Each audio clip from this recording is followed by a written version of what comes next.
Hi hello నమస్తే welcome back to iDream media. ఈరోజు మనతో ఉన్నారు గ్రూప్స్ ఎగ్జామ్ మెంటర్ అయిన ధనుంజయ్ గారు. ముఖ్యంగా గ్రూప్ 2కి సంబంధించిన అప్డేట్స్పై సార్తో మాట్లాడదాం. Hi sir. నమస్కారం sir, almost 1.5 year back group 2కి సంబంధించిన నోటిఫికేషన్ రావడం జరిగింది. 1 year బ్యాక్ అంటే ఫిబ్రవరిలో అంటే లాస్ట్ ఇయర్ ఫిబ్రవరిలో ప్రిలిమ్స్ జరగడం జరిగింది. ఆల్మోస్ట్ అక్కడి నుంచి 1 year తర్వాత 2025 ఫిబ్రవరిలో ఇప్పుడు మెయిన్స్ జరగబోతున్నాయి ఎగ్జామ్స్. సో దీనికి సంబంధించి మీరు ఎలాంటి అప్డేట్స్ ఇవ్వబోతున్నారు? మనం ఫస్ట్ ఆఫ్ ఆల్ తెలుసుకోవాల్సింది ఏంటంటే అప్లై చేసిన స్ట్రెంత్ ఎంతమంది ఉన్నారు అండ్ ఎంతమంది ప్రెజెంట్ మెయిన్స్ క్వాలిఫై అయ్యారు. నెక్స్ట్ వన్ వచ్చేసరికి ప్రిపరేషన్లో ఎంతమంది ఉన్నారు. క్వాలిఫై 90,000 మెంబర్స్ కూడా ప్రిపరేషన్ లేరు, ఎంతమంది కంటిన్యూ అవుతున్నారు. ఇంకొకటి వచ్చేసరికి అందులో సీరియస్ ఆస్పిరెంట్స్ ఎంతమంది, సీనియర్స్ ఎలా ఉంది కాంపిటీషన్, జూనియర్స్ ఎలా ఉంది కాంపిటీషన్, ముఖ్యంగా కాంపిటీషన్తో పాటు సిలబస్ అనేది ఎంత రోల్ ప్లే చేస్తుంది ఈ ఎగ్జామ్లో అనే విషయాలు మనమైతే మాట్లాడతాం. తప్పకుండా సార్. సో మొదటిగా 90,000 మంది వరకు మనకి ఈ ఎగ్జామ్ రాయబోతున్నారని తెలుస్తూ ఉంది. ఈ 90,000 మందికి 900 పోస్టులు అనేవి ఉండడం జరిగింది. దీనిపై మీ స్పందన? ఓకే, బేసికల్గా గ్రూప్స్ ఎప్పుడు కూడా 1000 పోస్టులు వస్తే మంచి నోటిఫికేషన్గా భావిస్తుంటారండి. ఓకేనా, 2000, 3000 పోస్టులు గ్రూప్ 2 అనేది మనం రెగ్యులర్గా చూడం. సో మ్యాక్సిమం మనం చూసేది గ్రూప్ 2కి సంబంధించి కానీ 1000 అప్రాక్సిమేట్గా చాలా మంచి నోటిఫికేషన్గా భావిస్తుంటారు. అయితే ఇది 900 అప్రాక్సిమేట్గా కాబట్టి ఒక రకంగా మరీ బ్యాడ్ నోటిఫికేషన్ అయితే కాదని, అలా అని చెప్పేసి ఓవర్ గుడ్ నోటిఫికేషన్ అయితే కాదని. సో నోటిఫికేషన్ బాగా ప్రిపేర్ అయ్యే వాళ్ళకి జస్టిఫై చేసేలానే ఉంటుంది. మరి బాగా అంటే ఇప్పుడు ఎక్కువ పోస్టులు ఉన్నప్పుడు ఏమవుతుందంటే నార్మల్గా ప్రిపేర్ అని కూడా జాబ్స్ వస్తూ ఉంటాయి. పోస్టులు బాగా తక్కువ ఉన్నప్పుడు ఎంత హార్డ్ వర్క్ చేసినా కూడా ఛాన్సెస్ తగ్గుతుంటాయి. ఇది అలా కాదు. సో పర్ఫెక్ట్గా ఎవరైతే అటెంప్ట్ చేస్తారో, ఎవరైతే ఎఫర్ట్స్ పెడతారో వాళ్ళకి ఛాన్స్ వచ్చే విధంగా పోస్టులు అయితే ప్రెజెంట్ అయితే ఉన్నాయండి, ఈ 900 పోస్టులు అనేవి. సో ఇక్కడ హార్డ్ వర్క్ అనేది ఇంపార్టెంట్ రోల్ అంటారా? రైట్ నో ఉన్న సిచ్యువేషన్లో ఆ ప్రాబబిలిటీ చూస్తే 90,000 వర్సెస్ 900, ఇక్కడ స్మార్ట్ వర్క్ చాలా ఇంపార్టెంట్ అంటారా? ఓకే, అంటే ఇక్కడ మనకి హార్డ్ వర్క్ స్మార్ట్ వర్క్ పక్కన పెడతానండి. గ్రూప్స్లో కట్ ఆఫ్ ఎప్పుడు కూడా హెవీగా ఉండదండి.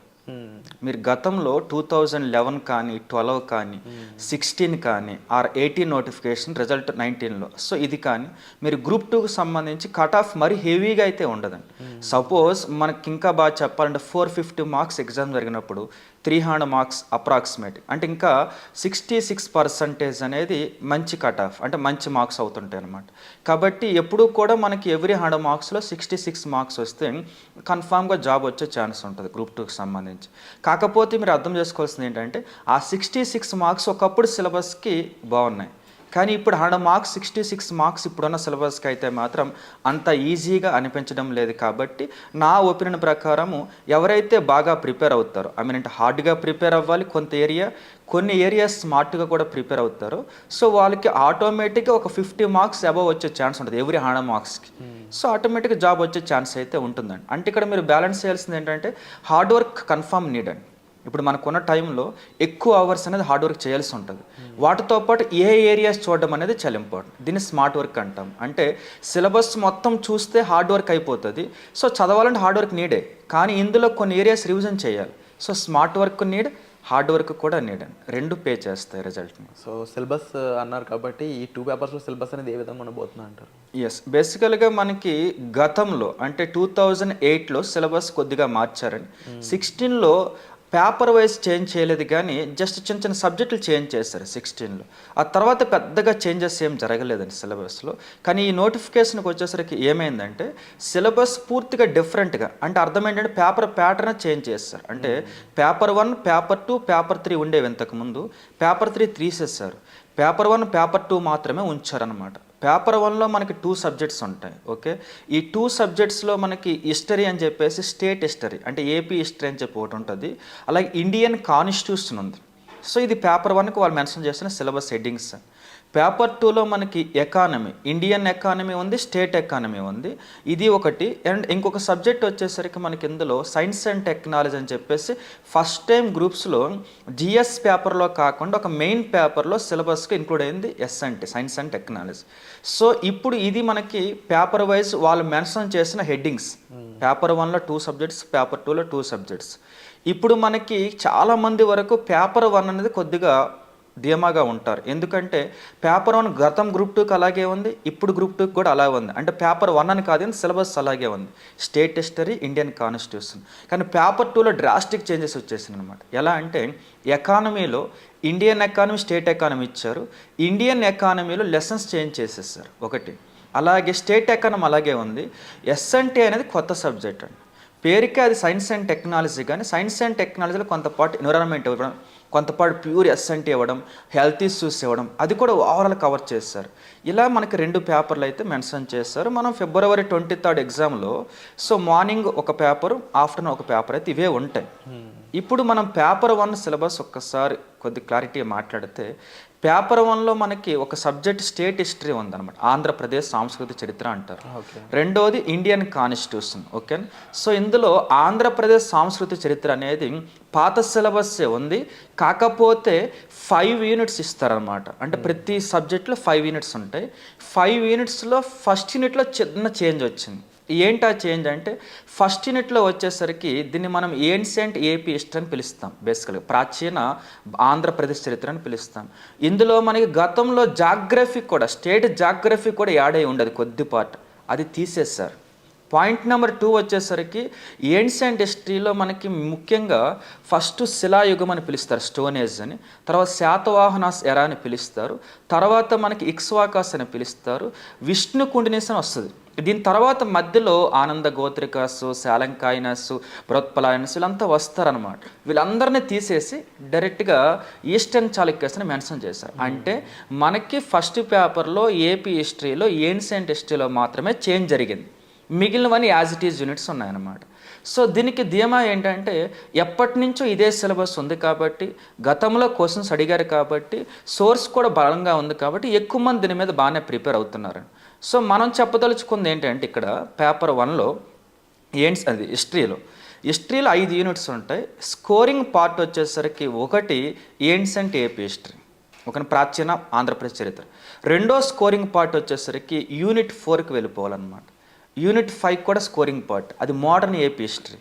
సో మనకి ఆధునిక ఆంధ్రప్రదేశ్ చరిత్ర, వాటితో పాటు ప్రాచీన చరిత్ర అనేది మంచి స్కోరింగ్ పార్ట్. ఎందుకని, సిలబస్ తక్కువ, వెయిటేజ్ ఎక్కువ. సో ఎవరైనా బాగా ప్రిపేర్ అయ్యేటప్పుడు సిలబస్లో ఈ ఫస్ట్ యూనిట్ 4th 5th బలం స్ట్రెంగ్తన్ అవ్వాలి. స్ట్రాటజీ అంటే అదేనండి.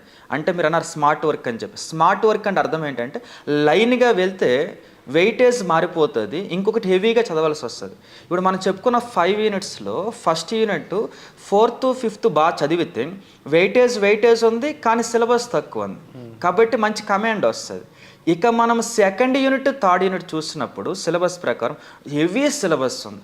సెకండ్ యూనిట్ అయితే ప్యూర్ కల్చర్ పార్ట్ ఉందన్నమాట. అప్రాక్సిమేట్గా 11th century to 16th century అని చెప్పేసి 600 years పాటు ఏపీ హిస్టరీలో జరిగినటువంటి అన్ని అంశాలు అడిగేస్తారనమాట. సో ఇప్పుడు వీళ్ళు చదవచ్చు, కానీ విషయం ఏంటంటే, ఎగ్జాంపుల్ నేనేమన్నా అనుకుందాం, నేను మన మెంటర్షిప్లో భాగంగా ఎగ్జామ్స్ కండక్ట్ చేసినప్పుడు క్వశ్చన్స్ ఇస్తే సీనియర్స్ భయపడ్డారు అన్నమాట. ఎందుకు భయపడ్డారు వాళ్ళు, ఇవన్నీ ఎక్కడవని చెప్పేసి. అంటే ఒక నార్మల్ మెంటర్ నాకే అన్ని విషయాలు తెలిసినప్పుడు ఒక ప్రొఫెసర్ పేపర్ తయారు చేస్తారు కాబట్టి ఆటోమేటిక్గా మనకు మించి ఉంటుంది కానీ కంటెంట్ సో ఉంటుంది కాబట్టి, సో మీరు భయపడడానికి అవకాశం ఎక్కువ ఉంటుంది. ఎక్కడంటే ఆ సెకండ్ యూనిట్లో. కాబట్టి సెకండ్ చదవండి, ఉన్న సోర్స్ బాగా చదవండి తప్ప ఎక్కువ హోప్స్ పెట్టుకోవద్దు. ఇక థర్డ్ యూనిట్ వచ్చేసరికి థర్డ్ యూనిట్లో కూడా కుతుబ్ షాహీస్ కానీ లేకపోతే విజయనగరాస్ ఇటువంటి హెవీ సిలబస్ అయితే ఉంది. సో అది కూడా మంచి స్కోరింగ్ పార్టే, కానీ ఇందాక చెప్పిన ఫస్ట్ 4th 5th అనేది మంచి స్కోరింగ్ పార్ట్, సిలబస్ తక్కువ ఉంటుంది, ఈజీగా మార్క్స్ వస్తాయి. సో సెకండ్ థర్డ్లో థర్డ్ కొద్దిగా బెటరు, సెకండ్ కల్చరల్ పార్ట్ చాలా రిస్కీ ఉంటుందన్నమాట. ఇలా మీరు ఆ యొక్క ఏపీ ఇష్టమైనటువంటి సిలబస్ని సరిగ్గా ఆర్డర్ వైజ్ పెట్టుకొని బాగా రివిజన్ చేస్తే మీకు ఫస్ట్ 4th 5th మార్క్స్ ఇస్తాయి, సెకండ్ థర్డ్లో మార్క్స్ మరీ కోల్పోకుండా స్టేబుల్ చేస్తాయి. దీన్నే మనం స్మార్ట్ వర్క్ అని పిలవచ్చు ఆ సిలబస్ ప్రకారం. ఇది ఏపీ హిస్టరీ వరకు. సో ఎక్కువ మంది ఈ ఏపీ హిస్టరీ నమ్ముకునే ఉన్నారండి. ఇప్పుడు ప్రిపేర్ అయ్యే వాళ్ళు గ్రూప్స్లో ఆర్ట్స్ బ్యాక్గ్రౌండ్ వాళ్ళు ఎక్కువ మంది ఉంటారు కాబట్టి వాళ్ళు ఏపీ హిస్టరీని ఎక్కువ మంది నమ్ముకొని ఉన్నారు. ఎందుకంటే పర్టికులర్ సోర్స్ ఉంటుంది, బాగా చదవచ్చు, అర్థం చేసుకోవచ్చు, బై హార్ట్ చేయొచ్చు, అయిపోతుంది సిలబస్. కొత్తగా నేర్చుకునేది ఏమీ లేదు, చేంజెస్ ఏమీ లేవు కాబట్టి ఎక్కువ మంది ఈ సబ్జెక్ట్ నమ్ముకొని ఎగ్జామ్కి వెళ్తున్నారు. ఇది నిజం. ఇక ఇందులో సెకండ్ వన్ ఏంటంటే ఇండియన్ కాన్స్టిట్యూషన్. ఇండియన్ కాన్స్టిట్యూషన్ కూడా బెనిఫిట్ ఏంటంటే మీరు గతంలో కానిస్టేబుల్కి ప్రిపేర్ అయినా, సబ్ ఇన్స్పెక్టర్ ప్రిపేర్ అయినా, డిఎస్సికి ప్రిపేర్ అయినా, ఆర్ ఎనీ ఎగ్జామ్కి ప్రిపేర్ అయినా కామన్ సబ్జెక్ట్ ఏది ఇండియన్ కాన్స్టిట్యూషన్. సో కాబట్టి ఏంటంటే గతంలో మీరు దేనికి ప్రిపేర్ అయినా కూడా ఎగ్జామ్ హాల్కి వెళ్తే ఇది మనకు వచ్చు అనే ఫీలింగ్ కలిగిస్తుంది ఎవరు? ఇండియన్ కాన్స్టిట్యూషన్ అండి. సో మీరు దేనికి ప్రిపేర్ అయినా కూడా వెళ్ళి ఎగ్జామ్ రాయొచ్చు అనమాట ఆ సబ్జెక్ట్ వల్లనే. కాబట్టి ఆ సబ్జెక్ట్ మీకు 75 మార్క్స్ ఉంది. కాకపోతే కరెంట్ ఇండియన్ కాన్స్టిట్యూషన్ అని చెప్పేసి ఎక్కువ మంది భయపడుతూ ఉంటారు. మరీ భయపడవద్దు. ఎందుకంటే ఇండియన్ కాన్స్టిట్యూషన్లో కరెంట్ ఇష్యూస్ అనేవి 2 or 3 మార్క్స్కి ఛాన్స్ ఉంది, ఉండకపోవచ్చు. ఎగ్జాంపుల్ కంపేర్ చేయాలంటే తెలంగాణలో టీజీపీఎస్సీ కండక్ట్ చేస్తుంది. ఇప్పుడు దాకా ఇన్ని ఎగ్జామ్ జరిగినాయి. Indian constitution current issue touch చేయడం రేర్. కాబట్టి మీరు కూడా పెద్దగా భయపడాల్సిన పని లేదు. సో మ్యాక్సిమం ఉన్న కంటెంట్ ఇండియన్ కాన్స్టిట్యూషన్ బాగా చదువుకుంటే సరిపోద్ది. ఇందులో మరలా 5 యూనిట్స్ ఉంటాయి ఇక్కడ ఇండియన్ కాన్స్టిట్యూషన్లో. బేసికల్గా మనకి ఇది ఒక గోల్డెన్ డక్ అనమాట. అంటే ఎవరు? ఇండియన్ కాన్స్టిట్యూషన్ అంటే బంగారు గుడ్డు పెట్టే బాతు లాంటిది అనమాట. ఎందుకంటారు అంతలో? ఎందుకంటే మీరు ఇందాక చెప్పాను, ప్రతి ఎగ్జామ్లో ఇది సిలబస్లో ఉంది. మీరు ఇంతకుముందు దేనికి ప్రిపేర్ అయినా కూడా ఇది చదివే ఉంటారు. అంటే ప్రీవియస్గా ఇచ్చిన క్వశ్చన్ పేపర్స్ ఏమైనా యూజ్ అయ్యే ఛాన్స్ ఉందంటారా? ఇక్కడ అదొక డ్రాబ్యాక్ అండి. ఏపీపీఎస్సీ డిఫరెంట్ మిగిలిన వాళ్ళతో పోలిస్తే. ఏపీపీఎస్సీ ఓన్గా క్రియేటివిటీకి ఎక్కువ స్కోప్ ఇచ్చేస్తుంది. దానివల్ల ఏమవుతుందంటే ప్రీవియస్ క్వశ్చన్స్ మీకు క్లారిటీ ఇస్తాయి, కానీ కాకపోతే అవి రావడానికి అవకాశం అయితే తక్కువ ఉంటుంది అనమాట. వీలైనంత వరకు ప్రీవియస్ క్వశ్చన్స్ అనేవి ప్రాక్టీస్ చేస్తే బెనిఫిట్ ఏంటంటే మైండ్ ట్యూన్ అవుతుంది పేపర్కి, ఎలిమినేషన్కి ఈజీ అవుతుంది. నెగిటివ్ మార్కింగ్ ఉంది కాబట్టి కొద్దిగా స్కోర్ చేయడానికి అవకాశం ఉంటుంది. కాబట్టి చెయ్యాలి, ప్రాక్టీస్ కన్ఫర్మ్ చేయాలి. కాకపోతే వాటినే నమ్ముకోవడం అనేది ప్రమాదకరం. సో నెగిటివ్ మార్కింగ్ మీద తీసుకోవాల్సిన జాగ్రత్తలు ఏమంటారు? నెగిటివ్ మార్కింగ్ అంటేనండి ఇక్కడ మనకి 2 పేపర్లు మాట్లాడిన తర్వాత నెగిటివ్ మార్కింగ్ మాట్లాడితే మీకు క్లారిటీ వస్తుంది. ఎందుకంటే ఈ సిలబస్సే నెగిటివ్ మార్కింగ్లో మనల్ని నెట్టుతుంది. ఓకే, వెనక్కి నెట్టేది అదే అనమాట. సిలబస్ బట్టి ఇప్పుడు ఎగ్జాంపుల్ 2 పేపర్లు ఉన్నాయి, 4 సబ్జెక్ట్స్, 4 నెగిటివ్ మార్కులు నెట్టవు. ఇందులో కొన్ని చాలా ప్రమాదకరం, సైలెంట్ నెట్టేస్తాయి. కొన్ని వచ్చేసరికి మీరు ఏం చేసినా రైట్ అవుతుంది అనమాట. కాబట్టి ఇందులో ఏపీ హిస్టరీ అనేది అంత ఈజీగా నెగిటివ్లోకి నెట్టదు. ఇండియన్ కాన్స్టిట్యూషన్ అనేది ఎలిమినేషన్ చాలా ఇంపార్టెంట్. ఇండియన్ కాన్స్టిట్యూషన్లో 5 యూనిట్స్లో పెద్ద చేంజెస్ లేవు. సిలబస్ కూడా చాలా బాగానే ఉంది. కాబట్టి గతం ఏం ప్రిపేర్ అయ్యారో అదే ప్రిపేర్ అవుతారు. కాకపోతే న్యూమరికల్ వాల్యూస్ అమెండ్మెంట్స్ ఉన్నాయి 106 పర్ఫెక్ట్గా బై హార్ట్ చేయాలి అమెండ్మెంట్స్. వాటితో పాటు మేజర్గా ఫోకస్ చేయవలసింది articles, sub articles, cases, extra additional data ఉంటుంది అన్నమాట కాన్స్టిట్యూషన్కి. అది బాగా చదివితే మీకు మార్క్స్ పోవడానికి అవకాశం తక్కువ ఉంటుంది. సో ఇండియన్ కాన్స్టిట్యూషన్లో 5 యూనిట్స్ని మీరు పర్ఫెక్ట్గా హ్యాండిల్ చేయాలి. అది వదులుకోవద్దు. నన్ను అడిగితే 60 days కూడా దాన్ని చదివినా తప్పులేదు. ఎందుకంటే మార్క్స్ వస్తేనే తెలిసినప్పుడు ఎందుకు వదిలేస్తాను చెప్పండి. సో కాబట్టి మీరు ఇండియన్ కాన్స్టిట్యూషన్ ప్రాక్టీస్ చేసే వెళ్ళండి. ఏపీ హిస్టరీకి మీరు టెస్టులు రాసినా రాయకపోయినా వచ్చే లాస్ ఏమీ లేదు.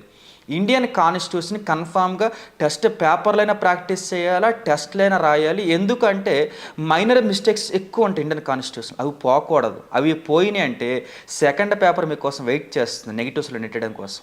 కానీ మీరు ఇక్కడ కాపాడుకోకపోతే అక్కడ ఉన్న మార్క్స్ పోతాయి. కాబట్టి మీరు ఎంత కష్టపడినా కూడా ఫస్ట్ పేపర్లో ఏపీ హిస్టరీ అనేది మీకు చెప్పిన 3 యూనిట్స్ చాలా ఇంపార్టెంట్, మార్క్స్ వస్తాయి. 2 యూనిట్స్ వదిలిపెట్టకండి, కానీ బ్యాలెన్స్ చేయండి. ఇండియన్ కాన్స్టిట్యూషన్ ఎక్కువ ప్రాక్టీస్ చేసి వెళ్ళండి. లేకపోతే మైనర్ మిస్టేక్సే పెద్ద రిజల్ట్ నాశనం చేస్తాయి. సో ఇది ఫస్ట్ పేపర్ అండి. సో మీకు అర్థమై ఉంటుంది ఫస్ట్ పేపర్ సిలబస్ ఎలా ఉంది, మార్క్స్ వచ్చే ఛాన్స్ ఎలా ఉందని చెప్పేసి.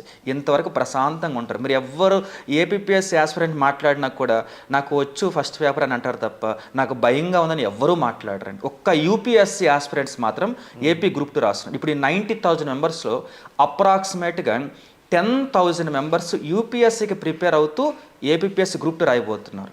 వీళ్ళకి ఆ ఏపీ హిస్టరీ భయం, ఎందుకని వీళ్ళ సిలబస్ అది ఉండదు కాబట్టి. మిగిలిన వాళ్ళంతా కూడా పర్ఫెక్ట్గానే ఉన్నారు ఈ first paper. Thank you so much Dhananjay గారు. చాలా క్రూషియల్ ఇన్ఫర్మేషన్ అయితే మీరు ఈ ఎపిసోడ్లో ఇవ్వడం జరిగింది. అండ్ గ్రూప్ 2కి సంబంధించిన మరిన్ని అప్డేట్స్, దానికి సంబంధించిన మరిన్ని డెప్త్ విషయాలన్నీ కూడా మనం వచ్చే ఎపిసోడ్ తెలుసుకుందామండి. సో సిలబస్లో ముఖ్యంగా ఎస్ఎన్టీ ఉండడం జరిగింది. అండ్ ఇంకా 65 days ఉంది, ప్రిపరేషన్ ఎలా ఉండాలి అండ్ సార్ చెప్పిన ఎన్నో క్రూషియల్ ఇన్ఫర్మేషన్లో ఎన్నో డౌట్స్ ఉంటూ ఉంటాయి మీకు. వాటికి సంబంధించిన విషయాలపై మీరు డైరెక్ట్గా డిస్ప్లే అవుతున్న నెంబర్స్ కాల్ చేసి సార్తో మీరు మాట్లాడొచ్చు, మీరు డైరెక్ట్గా మీట్ అయి మాట్లాడొచ్చు. అలాగే స్పెసిఫిక్గా ఒక డౌట్స్ విషయంలో మీరు కామెంట్ సెక్షన్లో మెన్షన్ చేసినట్లయితే వాటిని వచ్చే ఎపిసోడ్స్లో సార్ నేను అడిగే స్కోప్ కూడా ఇవ్వడం జరుగుతుంది. అలాగే ఈ ఎపిసోడ్ నచ్చినట్లయితే ఈ ఛానల్ లైక్ చేయండి, షేర్ చేయండి, సబ్స్క్రైబ్ చేసుకోండి. వచ్చే ఎపిసోడ్లో మళ్ళీ కలుద్దాం. Thank you so much sir.